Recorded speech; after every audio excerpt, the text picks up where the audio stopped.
कहते हैं कि जब इश्क परवान चढ़ता है तो वो कभी कभी आपको किसी और मंजिल पर लेकर चला जाता है। आप एक बहुत खूबसूरत दुनिया में होते हैं, लेकिन यही इश्क अगर दीवानगी बन जाता है तो ये किसी की जान भी ले सकता है।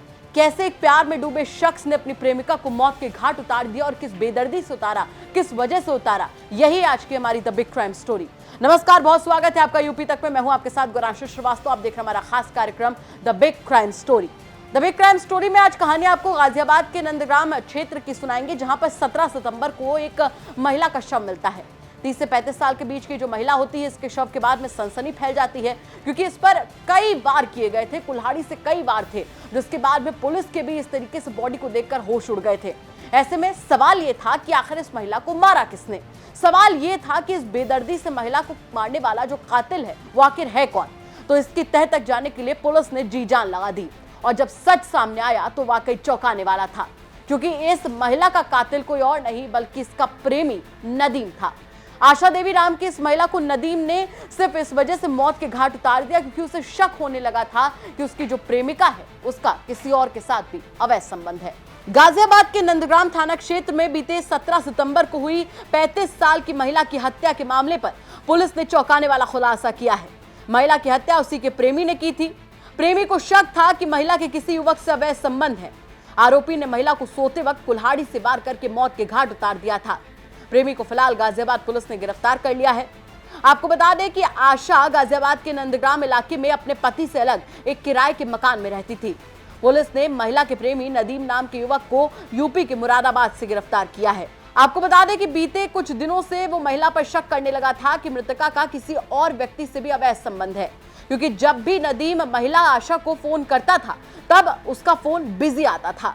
आपको बता दें कि आरोपी नदीम को शक होने लगा था कि उसकी प्रेमिका का कहीं और अफेयर चल रहा है, क्योंकि जब भी वो अपनी प्रेमिका आशा देवी को फोन करता था तो उसका फोन बिजी आता था, और एक बार उसका फोन किसी पुरुष ने उठा लिया था, जिसके बाद नदीम का शक और भी गहरा हो गया। ऐसे में नदीम ने खौफनाक साजिश रची, और साजिश को रचने के बाद में जब अंजाम दिया तो उससे किसी की जान तक चली गई। शक को लेकर दोनों के बीच में कई बार झगड़ा भी हो गया, जिसके बाद नदीम बीती 17 तारीख को रात को आशा को मिलने आया, और जब खाना खाने के बाद दोनों सो गए तो 3 बजे नदीम उठा। उसने अपने बैग से कुल्हाड़ी निकाली और कुल्हाड़ी यहाँ पर अपनी प्रेमिका के सिर पर और गले पर दे मारी, जिसके बाद उसकी प्रेमिका बेड से नीचे गिर गई। उसके बाद उसकी पीठ पर लगातार वार करके उसने अपनी प्रेमिका को मौत के घाट उतार दिया, जिसके बाद हत्यारा नदीम रात भर आशा की लाश के साथ उसके बेडरूम में बैठा रहा। सुबह के वक्त उसने अपने साथ लाए एक जोड़ी कपड़ों में से उसी के कमरे में वो कपड़े बदले और वहां से फरार हो गया।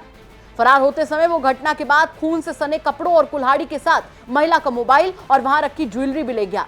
मोबाइल तो तोड़कर उसने नदी में बहा दिया, और खून से सने कपड़ों को, कुल्हाड़ी को बाईपास स्थित एक मंदिर के पास घनी झाड़ियों में फेंक दिया। कहते हैं ना कि कातिल कितना भी ज्यादा खतरनाक हो, खुखार हो और कुछ भी कर ले, लेकिन अपने पीछे कोई ना कोई सबूत जरूर छोड़ जाता है, और उसी सबूत को पकड़ते पकड़ते पुलिस की गिरफ्त में आ गया नदीम। पुलिस का क्या कुछ कहना है वो अब सुनिए। जैसे कि आप जानते हैं कि दिनांक 17 सितंबर को थाना नंदग्राम में दीनदयालपुरी में गली नंबर 6 के स्थित एक मकान के प्रथम तल में एक महिला की हत्या होने की सूचना प्राप्त हुई थी। उक्त सूचना पर तत्काल घटना के अनावरण के लिए टीमें गठित कर दी गई थी। उसी का सफल अनावरण आज किया गया है। इसमें जो अभियुक्त है उसका नाम है नदीम, जो कि मूलतः मुरादाबाद का रहने वाला है। इसने पूछताछ में ये बताया कि यह उक्त महिला से लगभग 1 साल पहले मिला था, इससे इनके बीच में प्रेम संबंध हो गए थे। कुछ दिन पूर्व से जब वो इस महिला को फोन किया करता था तो किसी अन्य पुरुष ने वो फोन उठाया था, जिससे इसे उस महिला के ऊपर शक हो गया। दिनांक 17 को यह उसी बात को लेकर इनके और उस महिला के बीच में कहासुनी हुई। उसके बाद ये दोनों ने जो है थोड़ी शराब पी और वो सो गए। लेकिन इसके बाद नदीम जो है रात में अचानक ही उठा, उसको वो सारी बातें याद आने लगी। उसने महिला को सोते हुए देखा तो वो पहले से ही अपने साथ उसको मारने के लिए कुल्हाड़ी लेकर आया था। उसने अपने बैग से निकाला, उस महिला पर वार कर दिया, जिससे कि उस महिला की मृत्यु हो गई। और इसके बाद वो थोड़ी देर तक वहीं पर बैठा रहा। वहीं पर उसने अपने कपड़े चेंज किए और वहां से चला गया। जाते हुए उसने उस महिला का मोबाइल भी ले गया, और जो चीजें उस महिला ने इससे पैसे लिए थे कि मुझे कुछ चीजें चाहिए जैसे चांदी के वो जेवर वगैरह, वो भी वहां से लेकर वो चला गया। जाते समय उस महिला का मोबाइल फोन भी लेकर गया और गंग नहर में उस मोबाइल फोन को तोड़कर फेंक दिया। तथा अपने साथ जो आला कत्ल था कुल्हाड़ी और जो पहने हुए कपड़े थे जिससे इसने कत्ल किया था उसको जो है बाईपास आश्रम के पास जो है एक मंदिर है वहाँ की झाड़ियों में फेंक दिया था। कौन नदीम है, क्या प्रोफाइल है? ये नदीम जो है मूलतः जो है रहने वाला है मुरादाबाद का और ये जूस की दुकान लगाता है मेरठ में। नदीम को गिरफ्तार करने के बाद में पुलिस ने उसकी निशानदेही पर वो सारे सबूत जो हैं उनको वापस से इकट्ठा किया, जिसके जरिए ये बिल्कुल साबित हो जाता था कि नदीम ने ही आशा को मौत के घाट उतारा है। बहरहाल ये कहानी पूरे इलाके में चर्चा का विषय बनी हुई है, क्योंकि कैसे एक महिला जो खुद अपने पति से अलग रह रही थी उसका एक प्रेमी होता है जिससे 1 साल, ज्यादा समय भी ऐसा नहीं हुआ था, सिर्फ 1 साल से उसका प्रेम संबंध होता है और जैसे ही उसको शक होता है कि उसकी प्रेमिका का किसी और के साथ भी अफेयर है, वो इस दर्दनाक तरीके से अपनी प्रेमिका को मौत के घाट उतार देता है।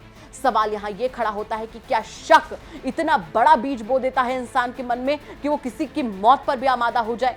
इसी सवाल के साथ आपको छोड़कर जा रहे हैं। साथ ही हम आपसे कह रहे हैं कि अगर आपके आसपास किसी इलाके में कोई ऐसी घटना होती है जो आपको लगता है कि क्राइम की बड़ी खबर बन सकती है तो हमें कमेंट करके जरूर बताइएगा। हम कोशिश करेंगे उसकी तह तक जाने की और उसके बाद में उस खबर को आप तक पहुंचाने की। तब एक क्राइम स्टोरी में इतना ही, कल फिर से हाजिर होंगे। फिलहाल मुझे दीजिए इजाजत, नमस्कार।